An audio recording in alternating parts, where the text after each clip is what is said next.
Next week, members of Parliament in Westminster face a crucial choice: whether to back the Brexit deal or to reject it. Back it, and the UK will leave the European Union. Reject it, and no one knows what will happen. We may not leave the EU for many months. We may leave without the protections that the deal provides. We may never leave at all. The only certainty would be ongoing uncertainty. Months more spent arguing about Brexit when we could be focusing on improving our NHS, our schools and our communities. It will be for the 630-odd MPs at Westminster who will be voting next week to take this decision. But they will take it on your behalf and on behalf of tens of millions of people across the UK. Parliament gave the decision to leave or remain in the European Union to you. 33.5 million people took part in the referendum, the biggest turnout for a generation. The result was close, but it was clear. If it had gone the other way, we would be staying in. But the decision was to leave, and that is what we must do. Now, as Prime Minister, my job has been to negotiate the very best deal I could. I believe that's precisely what the government has done, working with the EU team led by Michel Barnier. Discussions have at times been difficult and robust, but we've both worked in a spirit of mutual respect and cooperation to get a good deal over the line. Now, I've made a lot of speeches about that deal over the last few months. Most of them have been in the House of Commons. On Tuesday, I'll be making another one when I open the debate ahead of the vote. But Brexit does not belong to MPs in Parliament. It belongs to the whole country. It belongs to the people who voted for it and want to see it implemented so we can all move on to a prosperous future. And that more prosperous future also belongs to those who voted against Brexit and who expect politicians to make reasonable compromises to bring our country back together. Everyone now wants to get it done. Move beyond the arguments, past the bitterness of the debate, and out of the EU as a united country ready to make a success of the future. And that's why I've come here to speak to you today, to explain why this debate is dragging on and what is at stake. Because it was in places like Grimsby that the referendum was decided and where what is at stake can be seen most clearly of all. People here in North East Lincolnshire voted decisively to leave the European Union in 2016 by a ratio of 7-3. Everyone had their own reasons for voting. But having spent much of the past 3 years talking to people about Brexit, about their hopes, their aspirations, and their fears too, some common themes emerge. People wanted more control over the things that matter to them. The Brexit deal before Parliament gives them that control. Today, vast amounts of taxpayers' money is paid to the EU. In 2017, we made a net contribution of over £8.9 billion. The deal stops that. Instead, we will spend our money on our own priorities, like our long-term plan for our precious NHS. Today, immigration between the UK and the EU is defined by free movement. People can move from one EU country to another without a job offer. They make a big contribution to our economy, our public services and our society. But it means our government does not have control of how many people move to Britain every year. The deal I've negotiated ends free movement and takes back control of our borders. We can then create an immigration system built around people's skills, not the country they come from. Today, the European Court of Justice has jurisdiction in the United Kingdom. The deal will end that. We will make our own laws, and British judges will determine how they are applied. Today, the terms of our international trade are decided by the EU. We cannot negotiate trade deals with other countries around the world. The EU does that on our behalf. The deal means we will take back control of our trade policy in our own interests. Many of our farmers feel that the common agricultural policy does not work for them. Many in fishing communities feel the same about the common fisheries policy. The deal takes us out of the CAP so we can design our own support for farmers. The deal takes us out of the CFP restoring full sovereign control of our waters, the biggest opportunity for our fishing industry for over 40 years. These are the changes people voted for. They were my priorities in the negotiations, and they are what the deal delivers. But when people voted in the referendum, it was not just about our relationship with the EU. It was about much more than that. It was also a vote for real change in our own country. And it was a message to those in positions of power that for too many people working hard up and down the country, life was too hard. It expressed a desire for positive change, not just to take back control from Brussels, but to empower communities here in the UK, to create greater opportunity for the next generation. And Grimsby is a place determined to build that better future. Like many towns, it has its share of challenges, but it also has huge potential. And last year, it became the first town in the UK to sign a town deal. And I want to congratulate everyone who worked so hard to land the deal, including both local MPs, Melanie On for Great Grimsby and Martin Vickers for Cleethorpes. The deal represents a collaboration between local and central government, businesses and the wider community. It sets as its goal making the most of Grimsby's assets. The UK's busiest port by tonnage, ready to expand its operation after we leave the EU and strike new trade deals.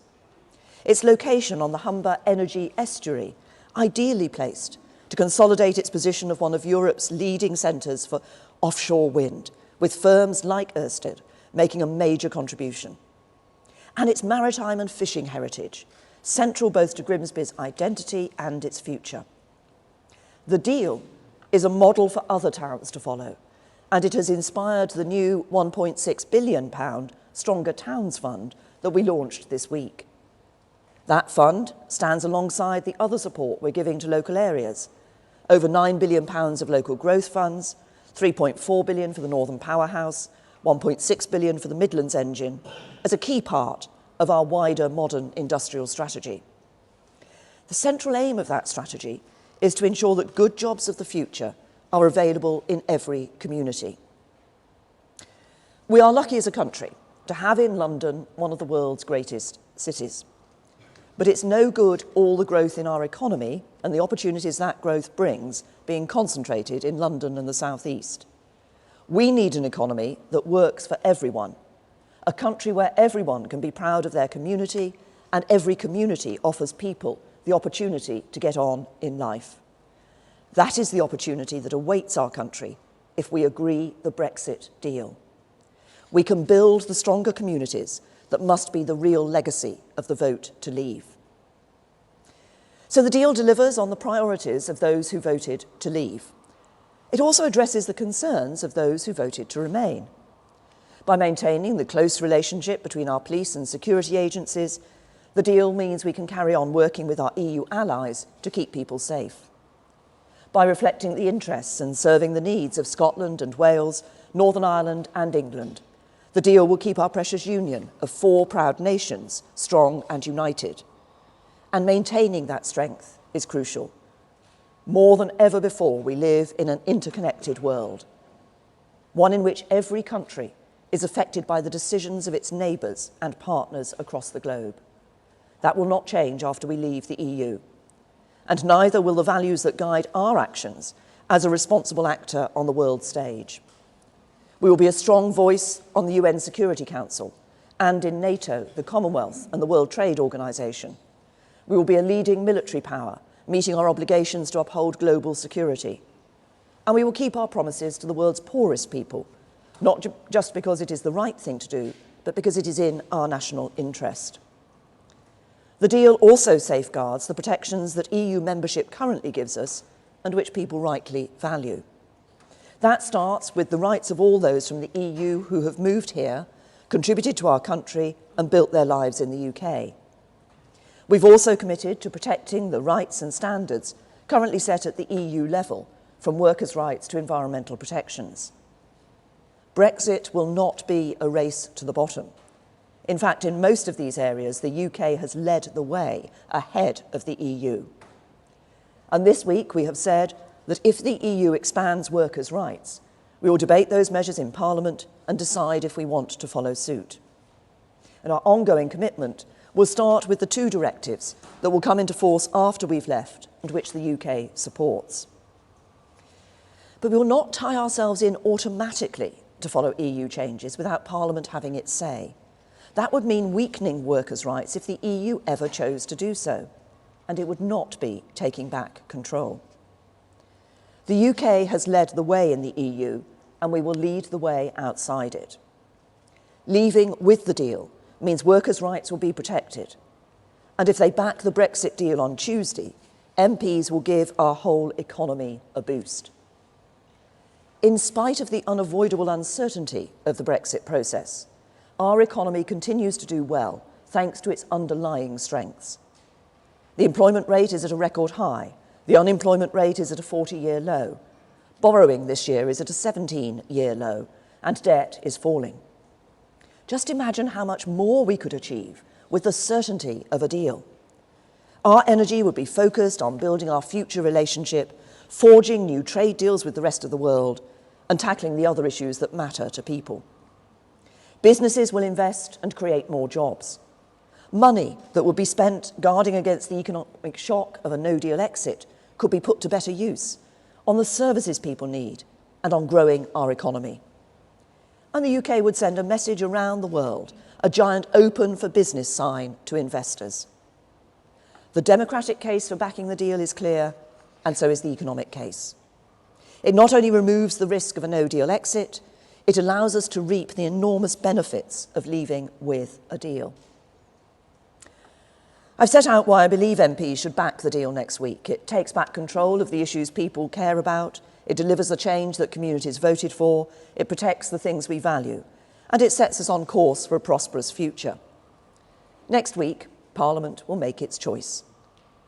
In January, MPs said no to the deal for a variety of reasons. Some wanted to stop Brexit altogether. Jeremy Corbyn opposed it because he wanted a general election and said he would vote against the deal without even reading it. But others voted against it because they had genuine concerns and they felt there was time for the government to get changes to address them. And the biggest concern was about the so-called Northern Ireland backstop. The backstop's an insurance policy. It's there to guarantee that if we run out of time to agree our new relationship with the EU during the next phase of the negotiations, it will not lead to a hard border between Northern Ireland and Ireland. Like any insurance policy, no side ever wants to use it. It's part of the deal that the backstop cannot be permanent. And it's not in the EU's interest for it to be permanent, because they fear this would give us a competitive advantage in the long term. But there are genuine concerns that there's no clear way out of the backstop if the future negotiations break down. I've taken those concerns to Brussels, I've explained them to every single EU leader, and we've put forward serious, detailed proposals to address them. The government is in discussions with the EU right now, focused on getting the legal changes MPs have asked for. As I've said before, this will not in any way alter our enduring commitment to the Belfast Good Friday Agreement and to avoiding a hard border in all circumstances. The Belfast Good Friday Agreement was a landmark achievement for the UK government, the Irish government, and the political parties in Northern Ireland. It brought peace to our country after many years of tragedy. The people of Northern Ireland are our people, and their security and well-being is our security and well-being. But just as MPs will face a big choice next week, the EU has to make a choice too. We're both participants in this process. It is in the European interest for the UK to leave with a deal. We're working with them, but the decisions that the European Union makes over the next few days will have a big impact on the outcome of the vote. European leaders tell me they worry that time is running out and that we only have one chance to get it right. My message to them is now is the moment for us to act. We've worked hard together over 2 years on the deal. It's a comprehensive deal that provides for an orderly exit from the EU and that sets a platform for an ambitious future relationship. It needs just one more push to address the final specific concerns of our Parliament. So let's not hold back. Let's do what is necessary for MPs to back the deal on Tuesday. Because if MPs reject the deal, nothing is certain. it would be at a moment of crisis. MPs would immediately be faced with another choice. Either we leave the EU with no deal on the 29th of March, I don't believe that would be the best outcome for the UK or the EU, or we delay Brexit and carry on arguing about it, both amongst ourselves and with the EU. And that's not in our interests either. More talking will not change the questions that need to be settled, and a delay risks creating new problems. If we were simply asking for a bit more time to pass the legislation we need to implement Brexit once we've agreed the deal, a delay would be straightforward. But if it were a delay to give MPs even more time to decide what we're going to do, the EU might insist on new conditions that were not in our interest before they agreed to such an extension. And that might lead to a form of Brexit that does not match up to what people voted for. It could mean no end to free movement, no ability to strike our own trade deals, no end to the big annual payments, no taking back control, which is what the British people voted for. And a delay could lead to something else, a second Brexit referendum. The chances of that have increased since Jeremy Corbyn said he would back one. And it's become clear to me that Jeremy Corbyn isn't really interested in finding a solution. Since we met to discuss a way forward for our country on the 30th of January, I've repeatedly offered him another meeting to follow it up. In return, after multiple requests from my office, he's offered just 1 hour over the last 5 weeks when our teams could meet. And we now know why. Because despite his promise at the last election to deliver Brexit, he now supports holding a divisive second referendum that would take the UK right back to square one. Not completing Brexit and getting on with all the other important issues people care about, just yet more months and years arguing.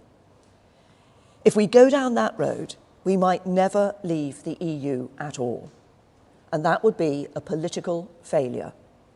It would let down the more than 17 million people who voted to leave the EU and do profound damage to their faith in our democracy.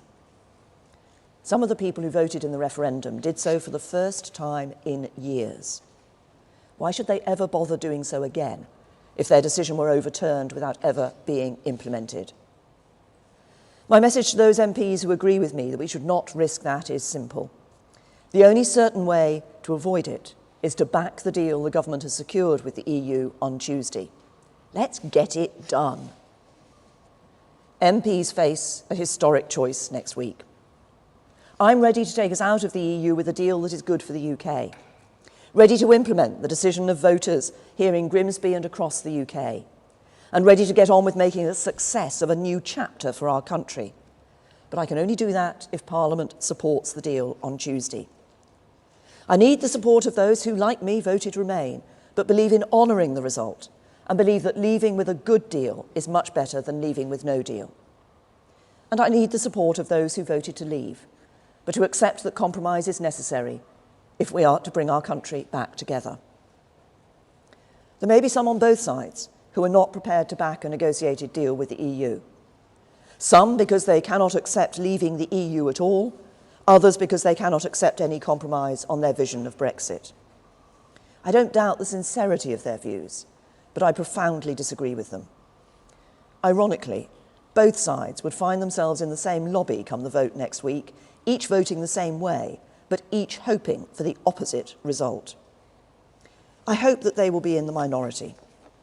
The British people have already moved on. They're ready for this to be settled. By coming together as a parliament, we can bring our country together, boost our economy, safeguard our security, protect a union, and take a decisive step toward the bright future that the British people voted for and which you and our whole country deserve. So let's get it done. Thank you.